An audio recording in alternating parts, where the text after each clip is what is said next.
Sabanjari Balakut, Nungojin Kiripik, Nungojin Pupuk Nakwarenik, Nungojin Bolaru Waranya, Nungojin Murup Kalara Birarang, Waranyut, Nyam, Nungojin Liwik Bolok Nugulik Ba, Lalal Ba Gugung Nugulik, Nungojin Kiripik Troy.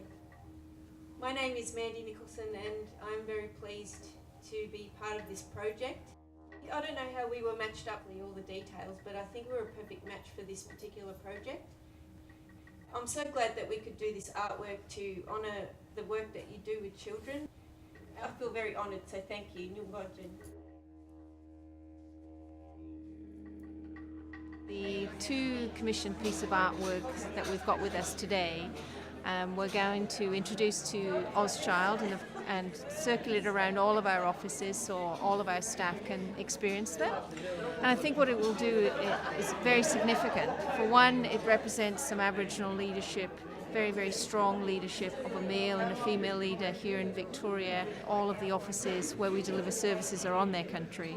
And it's really important for our staff to be able to stand and reflect and take on board what they see in those images and what that means then in terms of our own journey to cultural competence and the support we give to our vulnerable children and young people, many of which of course are Aboriginal and Torres Strait Islanders.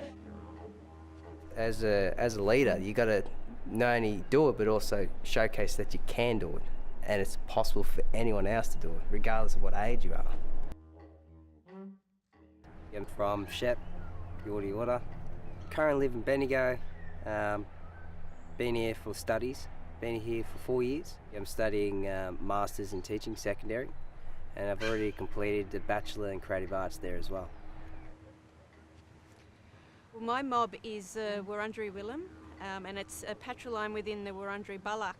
And I also have Jaja Wurrung connections through my great-great-grandfather and also Tanarong.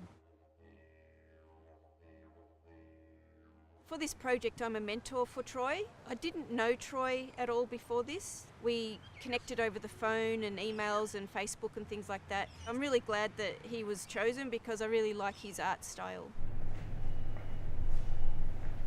I believe that me and Mandy will be able to do it, no worries, because we have that common ground of culture. I'll be doing the airbrush style to commemorate and honour two of Wurundjeri leaders, Aniwini Quagliotti, Ni Terik, and Simon Wonga, who was a leader, a Narangeta of the Wurundjeri people in the 1800s.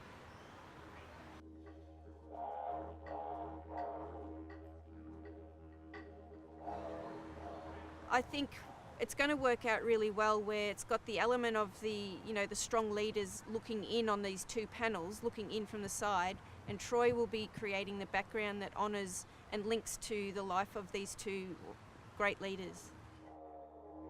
I'm going to print the black and white photos of Aniwini and Simon Wonga, and then I'm going to project the photo with an overhead projector onto the MDF board and then just put dots where the shaded areas are. So I'm not tracing the face, but I'm creating a template that I can use when I reference the actual photo. I'll mask that off and I'll give the panels to Troy to paint the background.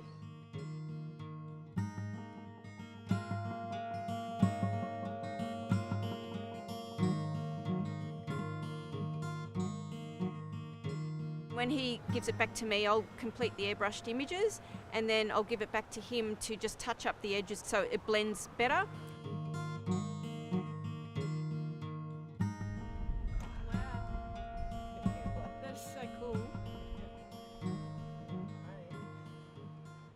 You obviously take a lot of pride in what you do and you don't rush anything, and it means a lot, you can tell. That's the mission that Uncle Simon made. You could see the life and livelihood of his mob failing because of all the land grabbing and all the gold rush and everything, so he said, how can we work together? And these huts would be that were built for the families to live in. Yeah. It sort of happened in the 1800s where people would live in huts like this with clay floors, and because it was so cold and they weren't given enough blankets, a lot of them would die of something called consumption. A lot of our leaders died. When the wattles are in bloom, we say, we've just got to honour our leaders and remember them.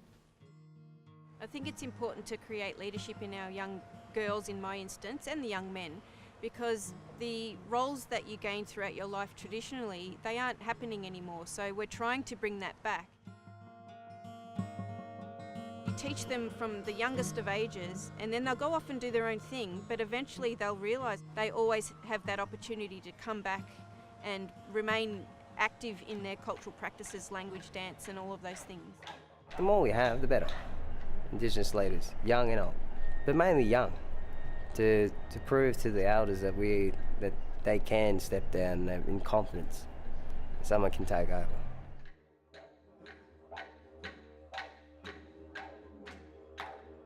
The interesting thing about this artwork in inspiration is the fact that we didn't really have to go far.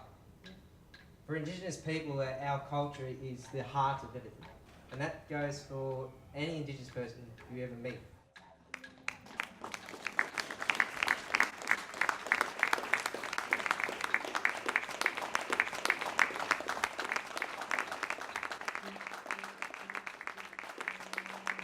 I think the main thing is for new people coming into OzChild is that there is a real need for self-examination about how you currently think about your role, how you understand Aboriginal culture and Aboriginal people, and the commitment that you're going to make at a personal level to address that gap and to come with us on the journey of building our capability in this area.